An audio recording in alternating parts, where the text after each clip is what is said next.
DIG Koya Praveen గారు అంట.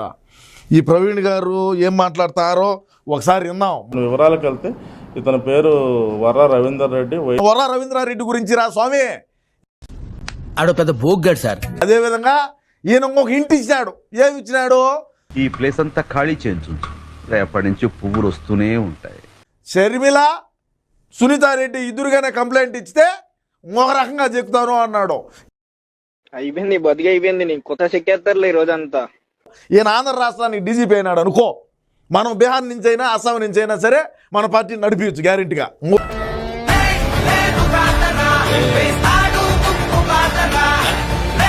ఇప్పుడు నాకు కూడా కండ వేసుకోవాలంటే భయంగినే, ఎందుకంటే మేచారు మనక్కడి. ఎందుకు ఇవన్నీ ఈ బాధలో? సోషల్ మీడియాలో ఎవరైనా గట్టిగా మాట్లాడుతూ గట్టిగా ప్రశ్నిస్తే కేసులు. గుడి దగ్గర చెవులో పువ్వులు పెట్టుకుని చాలా మంది ఉంటారు, వాళ్ళకి చెప్పుగా. సమయంలో సజ్జల భార్గవరెడ్డి అరంగేటంతో మొత్తం అంతా కూడా వినూత్నమైన మార్పులు రావడం జరిగింది. ఇంకా నా బూతులు వస్తాయి, నా కొడకలారు మిమ్మల్ని.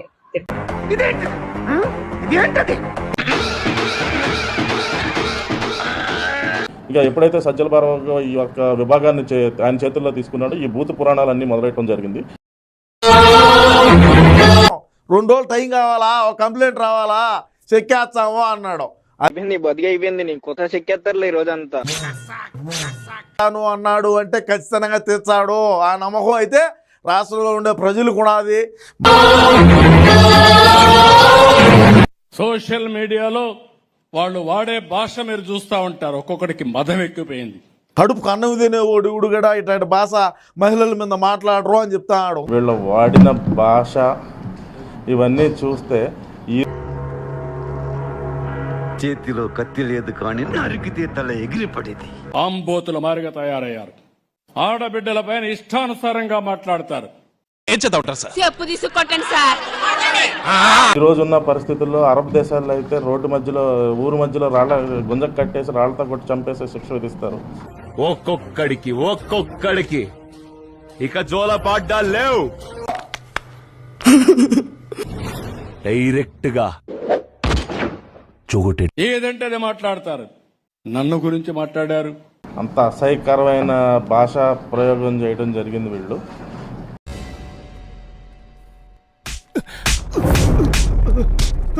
నిన్న మన పవన్ కళ్యాణ్ గురించి కూడా, ఆయన గురించి కాకుండా ఆయన పిల్లల గురించి కూడా ఇష్టానుసారంగా మాట్లాడితే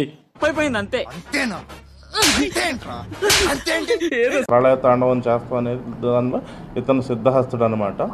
ఏమన్నా పని ఆడవాళ్ళ మీద అసభ్యకరంగా పోస్టులు పెట్టి కోటాను కోట్లు చంపాయి. ఇప్పుడు మన పార్టీ ఏం చేయాలి? మనము పెట్టాలండి వీళ్ళని.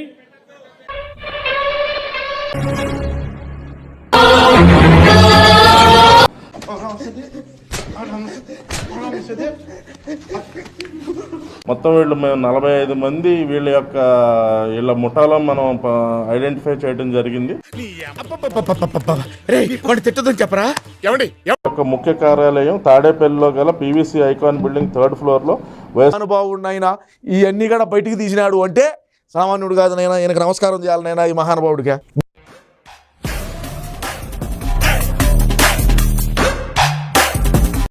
ఇప్పుడు వాళ్ళు సరగదీశారు, ఇడ్లీలుగా ఇది పూరి రుద్దారు చూడు, అటు రుద్దినట్టున్నారు. మొత్తం చెప్పినాడు, కక్కినాడు.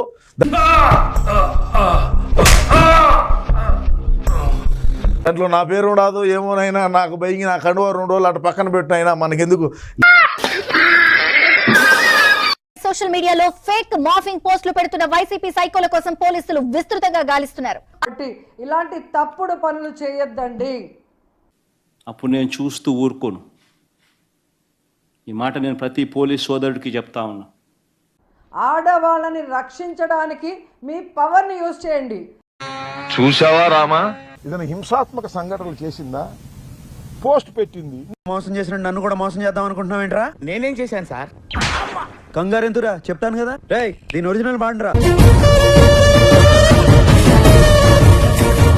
అమ్మ దుర్మార్గులారా, ఇంత దారుణమా?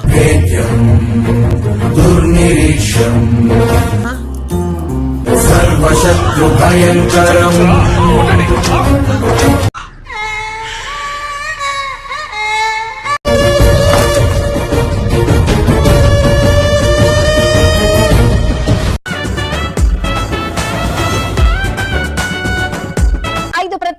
విస్తృతంగాలు గాలిస్తున్నాయి. హైదరాబాద్, ఢిల్లీలో కూడా సైబర్ క్రైమ్ నిపుణులతో కలిసి గాలింపు చేస్తున్నారు. నమోదు చేసిన 151 కేసుల్లో నిందితులను గుర్తించి అరెస్ట్ చేయాలని పోలీసులకు ఉన్నతాధికారులు ఆదేశించారు.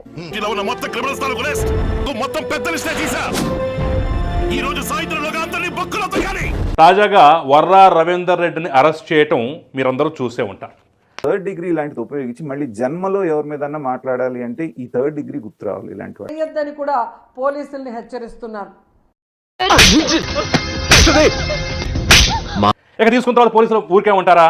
వాళ్ళ స్టైల్లో 4 ఉతికి మరి అసలు నిజాలన్నీ కక్కించారు. రాథా 550 స్టీల్ టీఎంటీ. ఆ కక్కినటువంటి అంశాలు, పేల్చినటువంటి బాంబులు అవుట్, తాడిమట్టయ్య అవుట్. ఈ డైలాగ్ ఎవరి విషయంలో ఉపయోగించాలని చెప్పేసి నాకు అనిపిస్తోందంటే సజ్జల భార్గవ రెడ్డి విషయంలో.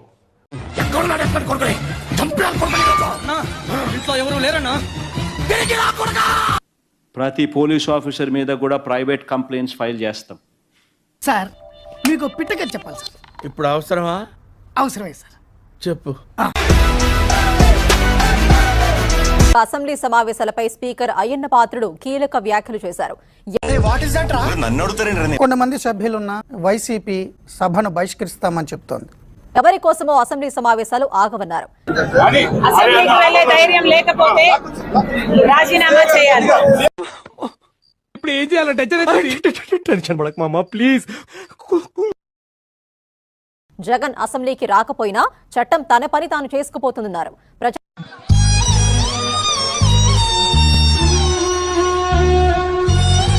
సమస్యలపై బాధ్యతాయుతమైన చర్చ జరపడం ఎమ్మెల్యేల బాధ్యత అని చెప్పారు.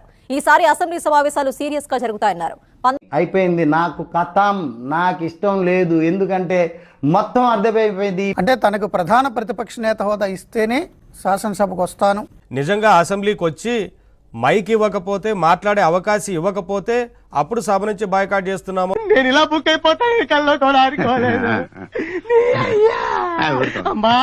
లేదంటే సభని బహిష్కరిస్తున్నట్లు మేము వెళ్ళిపోతున్నాం అని చెప్పి వెళ్ళిపోయారు. అది వేరే విషయం ఉంటుంది.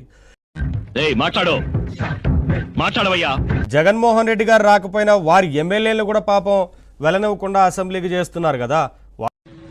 నాకేం చేయాలో తెలియట్లేదు. లేదు, ఏ మాత్రం ఏమీ లేకుండానే నేను రాను అంటూ ముందే ప్రకటించిన చేతులు ఎత్తేయడం ఏంటిది? అదే కదరా మేము నీకు అప్పటి నుంచి చెప్పేది. మీ ఊరి ఓటర్ లిస్ట్ తెప్పి చూసా. ఈ ఊర్లోకెల్లా ఎదవెవడం ఎంక్వైరీ చేస్తే నువ్వేనని తెలిసింది. ఏదో మీ అభిమానం. వీడి మీద ఇప్పటికి ఎన్ని కేసులు పెట్టినా వీడికి సిగ్గు సరం లేదు. వీడు మాట్లాడే భాష కానీ వీడి తీరు కానీ ఏమీ మారలేదు. ఏదో సోషల్ మీడియాలో నీ మీద కంప్లైంట్ వచ్చింది, సంబంధించిన కేసు అని. ఇప్పుడు రాజమండ్రి తీసుకెళ్తున్నాను.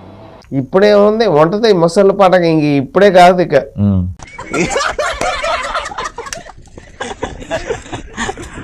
మిగతా ఏ ఛానల్ వాళ్ళ దగ్గర కూడా ఈడు మాట్లాడడం, కేవలం సాక్షి ఛానల్ మాత్రం మాట్లాడతాడు. తెలియక అడుగుతున్నాను, ఇదో బతుక చెప్పండి. ఎలాంటి ఇబ్బంది లేదండి. నిన్న దువ్వాడల దగ్గర మాత్రం ఆయన బాగా ఇబ్బంది పెట్టారు. చూడండి ఎంత కేర్లెస్ గా మాట్లాడుతున్నాడు. తెలుగు డైపర్స్ పార్టీ అంట. వాళ్ళు డైపర్ దడిచినప్పుడల్లా ఒక అరెస్ట్ చేస్తూ ఒక కేసు స్టేషన్ తీసుకెళ్తాం. తెలుగు ఏం మాట్లాడుతున్నారా నువ్వు? నీకేమన్నా బుర్రున్నదారా? వీళ్ళు దేనికోసం సపోర్ట్ చేస్తున్నారు అంటే వాళ్ళు ఇచ్చే లక్షల కోసం. డైపర్ పార్టీకి డైపర్ మార్చినప్పుడల్లా ఒక సోషల్ మీడియా అరెస్ట్ చేసుకుంటుంది. వాళ్ళు ఎన్ని అరెస్టులు చేస్తే అన్ని డైపర్లు మార్చారని అర్థం. నోరుంది కదా, ఇష్టం వచ్చేట్టు వాక్కూడదండి రావు గారు. ఏమో ఎలా జరిగేది అలాగే జరుగుతుంది. నేను ఆపను సార్, ఇక మీద అయితే ఆపను. నిన్ను కొట్టినా కుక్కను కొట్టినా ఒకటే. డైపర్ పార్టీ డైపర్ మార్చినప్పుడల్లా నన్ను అరెస్ట్ చేస్తున్నారు. నువ్వు పొరపాటున మనిషి జాతిలో పుట్టేవరా? మాట్లాడిన తప్పుడు మాటలకి తెలిసింది చెప్పకురా. ఆల్సో బూతులకి నేను సారీ చెప్తున్నానండి. ఏదో అంటారే, పతివ్రత పరమాన్నం వండితే తెల్లారదాకా చల్లారదంట అని చెప్పేసి ఒక డైలాగ్ ఉంది. కొన్ని క్వశ్చన్స్ అడగాలని అనుకుంటున్నా. బూతులు మాట్లాడి డబ్బులు సంపాదించుకుంటున్నారంట.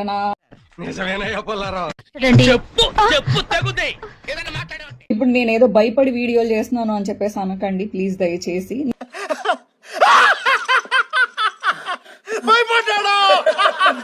యూటర్న్ తీసుకున్నానా లేకపోతే ఏం చేయబోతున్నాను అనేది నా డెసిషన్ అనేది నేను లాస్ట్ లో చెప్తున్నాను. పొద్దుగాలు వచ్చే తల దింగుతూ ఉండవు. ఏం జరుగుతుందిరా? అలాంటి వాళ్ళని వైఎస్ఆర్సీపీ అని ట్యాగ్ వేయడానికి ఎందుకు భయపడాలి? అసలు నీలాంటి దాన్ని వైసీపీ అనే కాదు ఏ పార్టీ కూడా చేర్చుకోదు.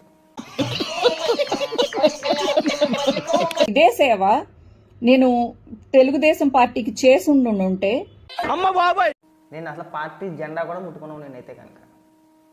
ఆ పేరు పలికే అర్హత లేదు నీకు అసలు. రోజు అనిత గారికి ఆవిడ హోమ్ మినిస్టర్ ఇచ్చారు కదా, అలాగే ఏదో ఒక చిన్న పొజిషన్ అన్నా నాకు ఇచ్చేవాళ్ళేమో. ఆ పేరు పలికే అర్హత లేదు నీకు అసలు. ఇంత ఇబ్బందులు పడాల్సిన అవసరం వచ్చి ఉండేది కదా. ఒక్కసేస్తారు ఎవరు చేసేది. ఇప్పుడే నేను జై టీడీపీ అనంటే, నేను ఇప్పుడే టీడీపీ జెండా పుచ్చుకుంటే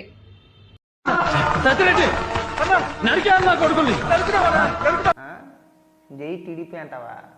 పార్టీ జెండా కప్పుకుంటావా? యాక్సెప్ట్ చేస్తారు, అది వాళ్ళ గొప్పతనం.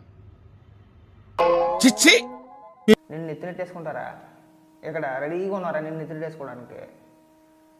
ఇటు వైఎస్ఆర్సీపీని హర్ట్ చేసిన నా క్షమాపణలు. నువ్వు ఎన్ని డ్రామాలు ఆడినా ఎంత యాక్టింగ్ చేసినా, అలాగే టీడీపీని హర్ట్ చేసిన నా క్షమాపణలు. నిన్ను అరెస్ట్ చేయడం పక్కా, అది బాగా గుర్తుపెట్టుకో.